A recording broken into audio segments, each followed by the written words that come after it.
Ce 31 décembre 2025 n'est pas seulement une date sur un calendrier, c'est un seuil vibratoire. Nous sommes arrivés au dernier souffle d'un cycle.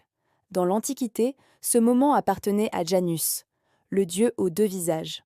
L'un regarde en arrière, vers l'année qui s'éteint, contemplant nos victoires et nos cicatrices. L'autre regarde en avant, vers l'année qui naît, scrutant l'inconnu et l'espérance. Janus nous enseigne une vérité absolue. On ne peut pas franchir une porte si l'on reste accroché au cadre.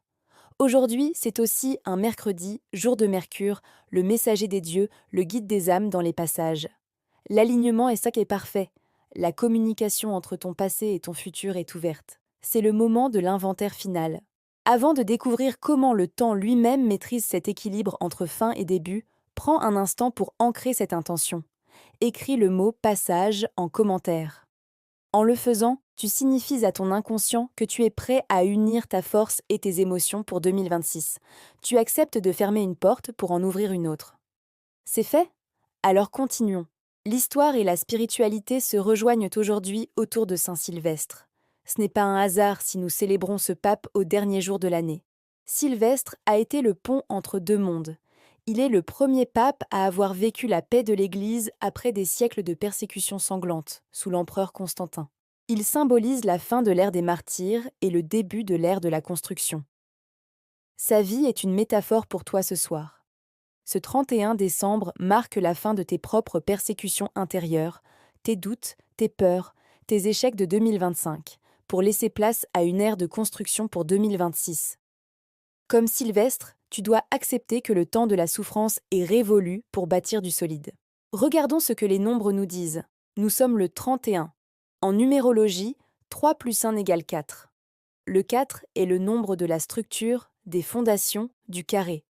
Aujourd'hui, on ne rêve pas, on pose la dernière pierre de l'édifice 2025. Est-il stable? Mais si l'on additionne toute la date, 31 décembre 2025, nous obtenons le nombre 16 qui se réduit à 7. Le 7 est le nombre de l'esprit, de la réflexion intérieure et de la sagesse. Ce n'est pas un jour pour l'agitation extérieure, malgré les fêtes. C'est un jour pour le silence intérieur. L'univers te demande ce soir, qu'as-tu appris? Quelle sagesse tires-tu de tes épreuves? Sans cette réflexion, 2026 ne sera qu'une répétition de 2025. Avec cette réflexion, ce sera une élévation. La Bible nous offre une clé puissante pour ce passage, dans l'Apocalypse. Je suis l'alpha et l'oméga, le premier et le dernier, le commencement et la fin. Tout ce qui a un début a une fin, et toute fin est le terreau d'un nouveau début. L'Ecclésiaste nous rappelle aussi.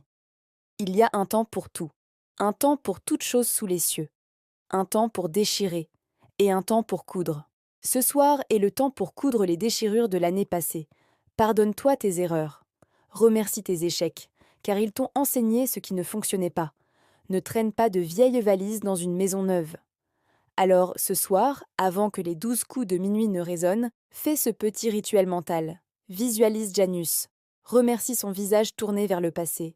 Dis-lui, c'est fini. Puis, tourne-toi vers son visage qui regarde l'avenir et dis-lui, je suis prêt. Tu es le gardien de ton propre temple. Que ton passage soit lumineux. Médite ce thème aujourd'hui. Abonne-toi à Sagesse quotidienne. À demain pour le thème du jour.